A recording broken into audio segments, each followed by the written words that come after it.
Kung sinong senador lang gustong malaman ang katotohanan. God damn.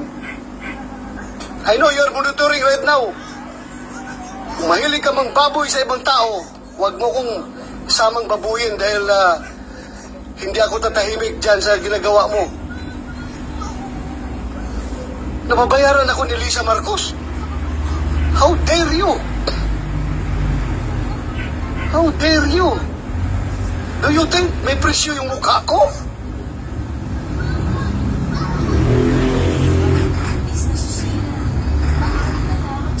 Ang hirap nitong social media ba? Anybody can just castigate anybody without unfairly.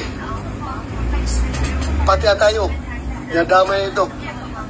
Kung gusto kong pagtakpan si Presidente Marcos, dapat hindi na ako nag-hearing dito. Umarli ka.